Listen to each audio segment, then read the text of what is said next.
Shri Vidyanagar high school online education ધોરણ 9ના વિજ્ઞાન વિષયના ચેપ્ટર 14 નૈસર્ગિક સ્ત્રોતના પાઠ 1માં વિદ્યાર્થી મિત્રો આપનું સ્વાગત છે.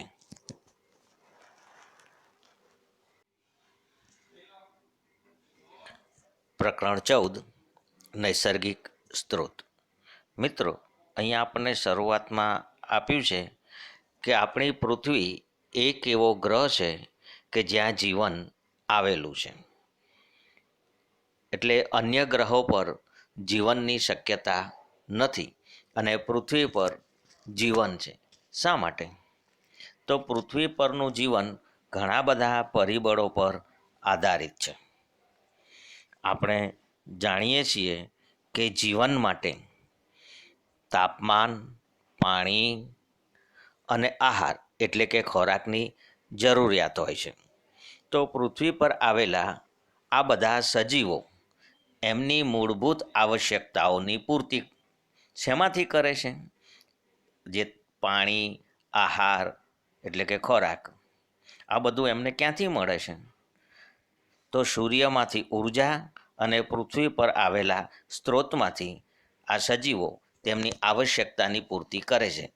તેમને જરૂરી જે વસ્તુઓ છે અથવા તો જે આવશ્યક છે તે સરળતાથી ઉપલબ્ધ છે. આથી પૃથ્વી ગ્રહ પર જીવન આવેલું છે. તો અહીંયા આપણને આપ્યું છે કે સ્ત્રોતોની આવશ્યકતા. તો પૃથ્વી પર આ સ્ત્રોતો કયા કયા છે? આ સ્ત્રોતો ભૂમિ, પાણી તેમજ હવા છે.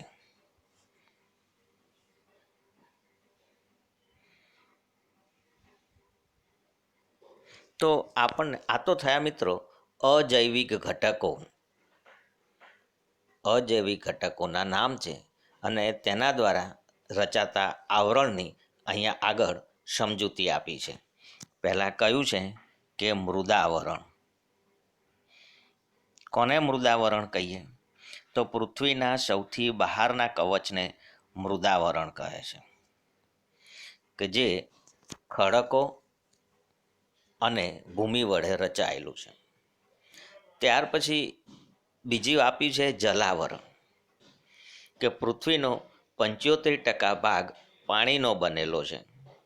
તેમાં ભૂગર્ભીય જળનો પણ સમાવેશ થાય તેવું અહીંયા કહ્યું છે. આ સમગ્રને આપણે જલાવરણ કહીએ છીએ. અને આગળ વાતાવરણની વાત આપી છે કે હવા કે વાયુ જે સમગ્ર પૃથ્વીને ચાદરની જેમ ઢાંકતો રહે છે તેને વાતાવરણ કે વાયુ આવરણ કહે છે. એટલે આમ મૃદાવરણ, જલાવરણ અને વાતાવરણ તેની વાત આપી છે. અને આ બધા આવરણ છે કે જે જીવનને આશ્રય આપવાવાળા છે. આ આવરણો એકબીજામાં ભળી જઈને જીવનની સંભાવના શક્ય બનાવે છે, જેને જીવાવરણના નામથી આપણે ઓળખીએ છીએ. જો જીવનને આશ્રય આપવાવાળી પૃથ્વીના આ ગાઢ આવરણો કયા કયા? વાતાવરણ, મૃદાવરણ તેમજ જલાવરણ એકબીજાથી ભળી જઈને જીવનની સંભાવના શક્ય બનાવે છે. તેને જીવાવરણના નામથી ઓળખવામાં આવે છે. તો આમ આ પાઠમાં આપણે આ અજૈવિક ઘટકો જે કીધા, આ અજૈવિક ઘટકો એટલે જૈવિક ઘટકોમાં બધા સજીવો આવી જાય અને અજૈવિક ઘટકો જે વાત થઈ તે પૃથ્વી પર જીવન માટે આવશ્યક છે અને તેઓની ભૂમિકા વિશે આ પાઠમાં આપણે ચર્ચા કરવાની છે. તો પહેલાં વાતાવરણ વિશે વાત આપી છે. વાતાવરણ એટલે જીવનનો શ્વાસ, હવા. તો વાતાવરણમાં કયા કયા વાયુઓ આવેલા છે?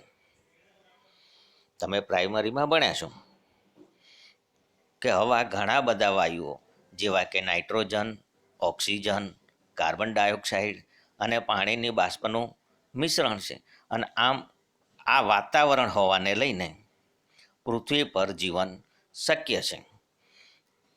શુક્ર અને મંગળ જેવા ગ્રહો પર જીવન શક્ય નથી. શા માટે શુક્ર અને મંગળ જેવા ગ્રહો પર જીવન શક્ય નથી? તો આપણને જવાબ આપ્યો છે કે પૃથ્વી પર જીવન એટલા માટે શક્ય છે કે પૃથ્વીની ફરતે વાતાવરણ આવેલું છે અને હવામાં હવાની અંદર સજીવને જીવન નિભાવવા માટે નાઇટ્રોજન, ઓક્સિજન અને કાર્બન ડાયોક્સાઇડ આવેલા છે. આથી પૃથ્વી પર હવાના ઘટકો પૃથ્વી પરના જીવનમાં પરિણમે છે. એટલે કે આમ આ બધા ઘટકો હોવાને લઈને પૃથ્વી પર જીવન શક્ય છે. જ્યારે શુક્ર તેમજ મંગળ જેવા ગ્રહો પર વાતાવરણનો મુખ્ય ઘટક કાર્બન ડાયોક્સાઇડ છે. કેટલું પ્રમાણ છે? તો અહીંયા કયું છે 95%થી 97% સુધી કાર્બન ડાયોક્સાઇડ આવેલો છે. આથી જીવન જીવવા માટે ત્યાં ઓક્સિજન પ્રાપ્ત થતો નથી. પરિણામે મંગળ કે શુક્ર ગ્રહ પર જીવન શક્ય નથી. હવે જ્યારે કાર્બન ડાયોક્સાઇડની વાત આવી ત્યારે આગળ આપણને એ વાત સમજાવી છે કે વાતાવરણમાં કાર્બન ડાયોક્સાઇડ કઈ રીતે મુક્ત થાય છે. જો અહીંયા કહ્યું છે કે યુકેરિયોટિક કોષો અને ઘણા બધા પ્રોકેરિયોટિક કોષોને ગ્લુકોઝના અણુઓ તોડીને ઉર્જા પ્રાપ્ત કરવા માટે ઓક્સિજનની આવશ્યકતા રહે છે. તેના પરિણામ સ્વરૂપે કાર્બન ડાયોક્સાઇડની ઉત્પત્તિ થાય છે. એક તો પ્રાણીઓ જ્યારે શ્વસનની ક્રિયા કરે છે ત્યારે વાતાવરણમાં કાર્બન ડાયોક્સાઇડ મુક્ત થાય છે. હવે આપણે ખોરાક લઈએ અને તે ખોરાક શા માટે લઈએ છીએ? ઉર્જા મેળવવા માટે. જ્યારે પ્રાણી ખોરાક મેળવે તો એ ખોરાકનું પાચન થાય અને પાચનને અંતે ગ્લુકોઝ જેવા સરળ પદાર્થોમાં રૂપાંતરિત થાય અને આ ગ્લુકોઝ કોષ સુધી પહોંચે અને આ કોષમાં ઓક્સિજનની મદદથી ગ્લુકોઝનું દહન થાય છે. જે આપણે શ્વસનની પ્રક્રિયા કીધી એ શ્વસનની પ્રક્રિયામાં ગ્લુકોઝના અણુને તોડીને એટલે ગ્લુકોઝ જે નિર્માણ થયો, ખોરાકનું પાચન થઈને કોષમાં જે ગ્લુકોઝ મળ્યો તે ગ્લુકોઝનું ઓક્સિજન વડે દહન થાય અને આ ઉર્જા નિર્માણ થાય, ઉર્જા મુક્ત થાય અને સાથે સાથે કાર્બન ડાયોક્સાઇડ વાયુ પણ મુક્ત થાય અને આ કાર્બન ડાયોક્સાઇડ પ્રાણીઓ ઉશ્વાસમાં શરીરની બહાર ફેંકે છે. એટલે આમ વાતાવરણમાં કાર્બન ડાયોક્સાઇડ ઉમેરાય છે. બીજું કઈ રીતે વાતાવરણમાં કાર્બન ડાયોક્સાઇડ ઉમેરાય છે? તો તે માટે દહનની ક્રિયા. આપણે ઉર્જા મેળવવા માટે જુદા જુદા બળતણ જે છે, કોલસો છે, પેટ્રોલિયમ છે, ડીઝલ છે, આ બધા બળતણને સળગાવીએ તો વાતાવરણમાં કાર્બન ડાયોક્સાઇડ મુક્ત થાય છે. સાથે જો જંગલમાં આગ લાગી હોય તો એના કારણે પણ વાતાવરણમાં કાર્બન ડાયોક્સાઇડ નો ઉમેરો થાય. આગળના પેરેગ્રાફમાં એ કહેવા માંગે છે કે વાતાવરણમાં કાર્બન ડાયોક્સાઇડ બધા પ્રાણીઓ ઉમેરે છે. ઈંધણના દહનને કારણે વાતાવરણમાં કાર્બન ડાયોક્સાઇડનો ઉમેરો થાય છે. છતાં કાર્બન ડાયોક્સાઇડનું વાતાવરણમાં પ્રમાણ લગભગ 0.03%ની નજીક રહે છે. શા માટે? તો આ કાર્બન ડાયોક્સાઇડ કઈ રીતે બેલેન્સ થાય છે તે સમજાવવા માટે પ્રયત્ન કર્યો છે. એટલે કે કાર્બન ડાયોક્સાઇડનું સ્થાપન કઈ રીતે થાય, એટલે કે વપરાય છે કઈ રીતે? તો બે રીતે આપી છે. એક, લીલી વનસ્પતિઓ.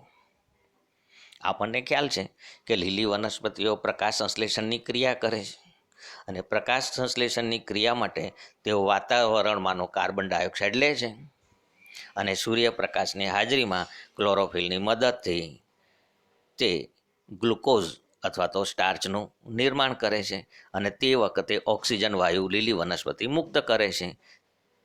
એટલે આમ કાર્બન ડાયોક્સાઇડ લીલી વનસ્પતિને લઈને વાતાવરણમાંથી ઘટે પણ છે. સાથે બીજી વાત આપી છે કે ઘણા બધા દરિયાઈ પ્રાણીઓ દરિયાઈ પાણીમાં ઓગળેલ કાર્બોનેટથી તેમનું કવચ બનાવે છે.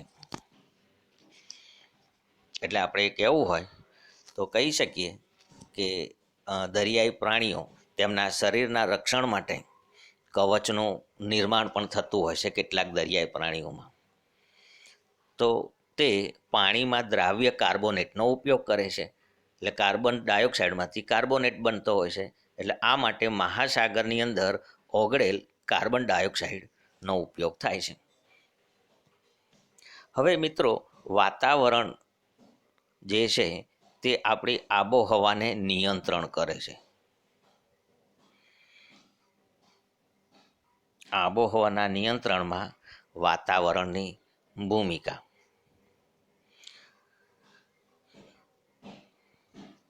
આપણે આગળ જોયું કે વાતાવરણ પૃથ્વીને ચાદરની જેમ ઢાંકે છે.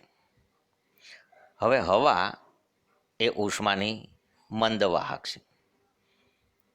પરિણામે પૃથ્વી પરનું તાપમાન ખૂબ વધી જતું નથી અને ખૂબ ઘટી જતું નથી. એટલે દિવસ દરમિયાનનું તાપમાન અથવા તો સમગ્ર વર્ષ દરમિયાનનું તાપમાન આ હવા ઉષ્માની મંદ હોવાને લઈને લગભગ નિયત રહે છે. રાત્રિના સમયે ઉષ્માને બહારની તરફ હવા જવા દેતી નથી. રાત્રિના સમયમાં ઉષ્માને બહારની તરફ અવકાશમાં જતા દરને ઓછો કરે છે. એટલે આમ વાતાવરણને લઈને દિવસ દરમિયાનનું તાપમાન ખૂબ વધતું નથી અને રાત્રિ દરમિયાનનું તાપમાન ખૂબ ઘટતું નથી. એટલે આમ તાપમાનનો તફાવત ખૂબ વધારે જોવા મળતો નથી. પણ વાતાવરણ ન હોય તો આપણને અહીંયા સમજાવ્યું છે કે ચંદ્ર પર વાતાવરણ નથી અને ચંદ્ર પર વાતાવરણ નથી. આથી ત્યાંના તાપમાનનો કેટલો બધો તફાવત છે જુઓ. -190 ડિગ્રી સેલ્સિયસથી 110 ડિગ્રી સેલ્સિયસની વચ્ચે ત્યાંનું તાપમાન રહેલું હોય છે. કેટલો બધો મોટો તાપમાનનો તફાવત છે. એટલે પૃથ્વી પર આ વાતાવરણ જે છે તે વાતાવરણ આબોહવાને નિયંત્રણમાં રાખે છે. તાપમાન ખૂબ વધી જતું નથી અને તાપમાન ખૂબ ઘટી જતું નથી.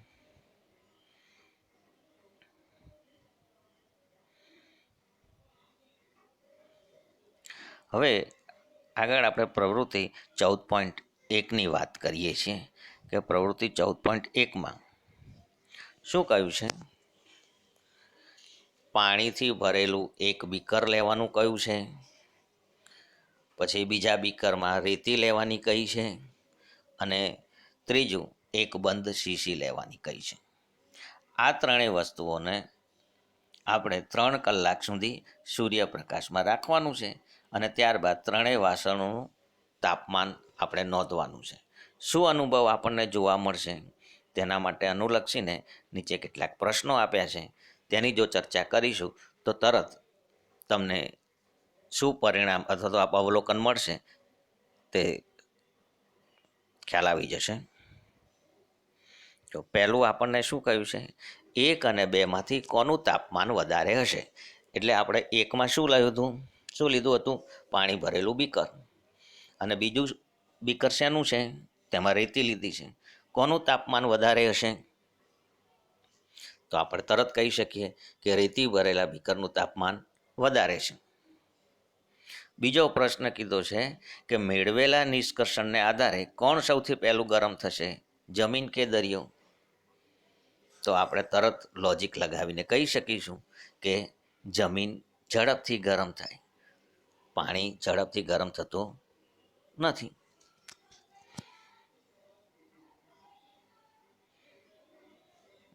ચોથો પ્રશ્ન આપણને જે આપ્યો છે કે બંધ શીશી કે કાચના વાસણમાં લીધેલી હવાનું તાપમાન અને ખુલ્લામાં લીધેલી હવાનું તાપમાન સમાન છે? આના કારણ વિશે તમે શું વિચારો છો?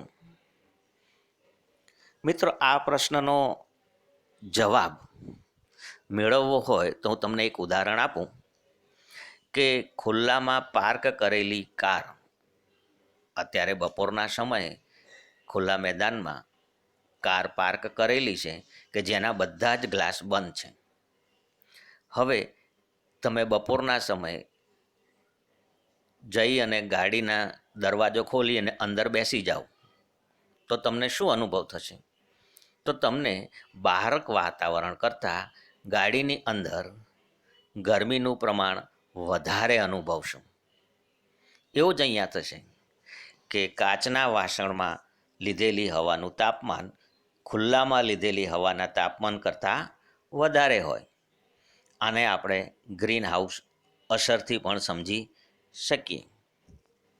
એટલે આમ આ એ વાત સમજાવવા માગે છે આપણને કે જમીન અને દરિયો એ બંનેમાંથી કોણ ઝડપથી ગરમ થાય? તો જમીન ઝડપથી ગરમ થાય છે, પાણી ઝડપથી ગરમ થતું નથી. અને એટલા માટે આપણને આ પ્રવૃત્તિ આપી છે કે જે પરથી આપણને પવન શા માટે નિર્માણ થાય છે, કેવી રીતે પવન નિર્માણ થાય છે તે વાત સમજાવવા પ્રયત્ન કર્યો છે. હવા તો બધે જ હોય છે મિત્રો, પણ હવા જ્યારે ગતિમાન બને ત્યારે આપણે પવન છે તેવું કહીએ છીએ. તો કઈ રીતે પવનનું નિર્માણ થતું હશે તે સમજાવવા માટે આપણને આ એક પ્રવૃત્તિ આપી છે આગળની પ્રવૃત્તિ 14.2 કે જેમાં એક બીકરમાં આકૃતિમાં દર્શાવ્યા પ્રમાણે મીણબત્તી સળગાવેલી રાખવાની છે અને એક અગરબત્તી સળગાવી અને એને આગળ મૂકવાની છે. પણ એમાં કઈ રીતે મૂકવાની કઈ છે? તો પહેલાં અગરબત્તીને મોઢાની કિનારી પર લઈ જાઓ અને અવલોકન કરો કે ધુમાડો કઈ બાજુએ જાય છે. ત્યાર પછી અગરબત્તીને મીણબત્તીથી થોડીક ઉપર રાખો અને ધુમાડો કઈ તરફ જાય છે તે જોવાનું છે. એટલે પહેલાં આપણે મીણબત્તી જે છે એ અહીંયા કિનારીએ રહે તે રીતે આપણે મીણબત્તી રાખવાની છે અને ધુમાડો કઈ રીતે જાય છે તે જોવાનું છે.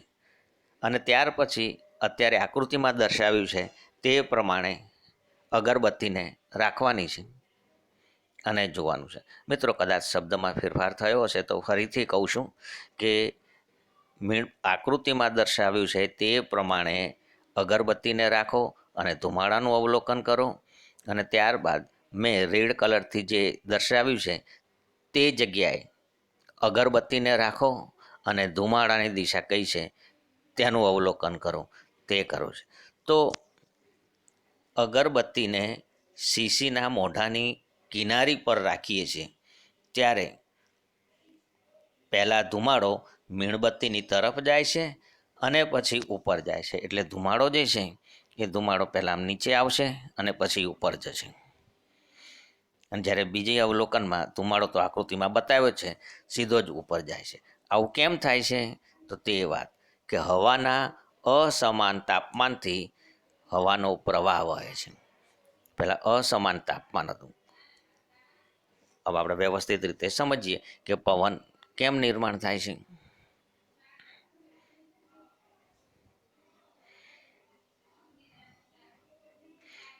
હવા ભૂમિ અને પાણીના ઉષ્મીય વિકરણને કારણે ગરમ થાય છે ત્યારે તે ઉપરની તરફ પ્રવાહિત થાય છે. મિત્રો, આપણે એવું કહી શકીએ કે જ્યારે સૂર્યના કિરણો પૃથ્વીની સપાટી પર પડે તો એમાં જમીન હોય, ક્યાંક જળાશય હોય, તો આ જમીન અને જળાશયો દ્વારા અમુક કિરણોનું શોષણ થાય એટલે એ ગરમ થાય અને કેટલાક ભાગના વિકિરણોનું આ જમીન અથવા તો જળાશયો દ્વારા પરાવર્તન કરવામાં આવે અને આ પરાવર્તિત વિકિરણો વાતાવરણને એટલે કે હવાને ગરમ કરે. પહેલાં નીચેનું સ્તર ગરમ થાય, ત્યાર પછી હવાની ઉપરનું સ્તર ગરમ થાય, એટલે કે નીચેથી હવાને ગરમ કરે છે.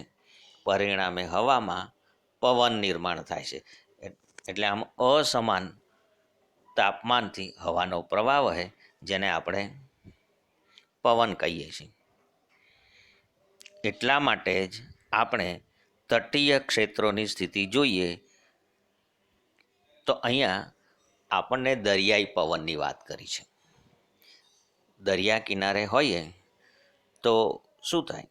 તો દિવસ દરમિયાન સમુદ્ર પરની હવા કરતાં જમીન પરની હવા વધુ ઝડપથી થાય. હાલ જ આપણે જોયું ને કે જમીન અને પાણી બેમાંથી કોણ વધારે ઝડપથી ગરમ થાય? તો જમીન ઝડપથી ગરમ થાય. તો દિવસે સમુદ્ર પરની હવા કરતાં જમીન પરની હવા વધુ ઝડપથી ગરમ થાય અને આથી જમીન પરની હવા ઉપરની તરફ ઉઠે છે.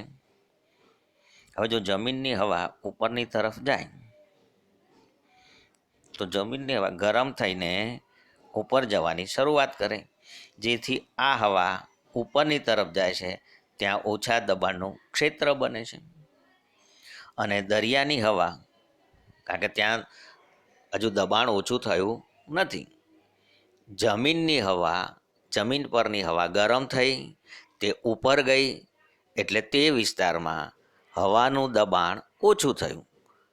જ્યારે દરિયા ઉપર દરિયાની હવા જે છે ત્યાં દબાણ વધારે છે, પરિણામે દરિયાની હવા ઓછા દબાણવાળા ક્ષેત્ર તરફ એટલે કે જમીન તરફ વહે છે. એટલે દિવસે કઈ તરફ હોય? પવન સમુદ્રથી જમીન તરફ, એટલે જેને આપણે દરિયાઈ પવન કહીએ છીએ. હવે રાત્રિનો સમય હોય તો રાત્રિના સમયે જમીન અને દરિયો બંને ઠંડા થવા માટે, પણ જમીનની સાપેક્ષમાં પાણી ધીરે ધીરે ઠંડુ થાય. એટલે રાત્રિના સમયે શું થાય? પાણીની ઉપરની હવા ભૂમિની ઉપરની હવા કરતાં વધુ ગરમ હોય, કારણ કે ઠંડુ કોણ ઝડપથી થઈ ગયું? જમીન. એટલે પાણીની ઉપરની હવા હજુ જમીન કરતાં એટલે કે ભૂમિની હવા કરતાં વધુ ગરમ હોય અને આથી રાત્રિ દરમિયાન પવનની દિશા ઉલટાઈ જાય. એટલે રાત્રિ દરમિયાન જમીનથી સમુદ્ર તરફ પવન વહેતો હોય છે, જેને આપણે જમીનના પવન અથવા જમીનની લહેરો કહીએ છીએ. આમ હવાની ગતિ જે છે તે તાપમાન અથવા દબાણના તફાવતને લીધે ઉત્પન્ન થાય છે અને પવન તરીકે અનુભવાય છે. એટલે આમ ટૂંકમાં જો આપણે કહેવું હોય તો એવું કહી શકીએ કે જ્યાં બે જગ્યાઓ વચ્ચે દબાણમાં તફાવત હોય ત્યાં હવા ઊંચા દબાણવાળા વિસ્તારથી નીચા દબાણવાળા વિસ્તાર તરફ ગતિ કરે છે.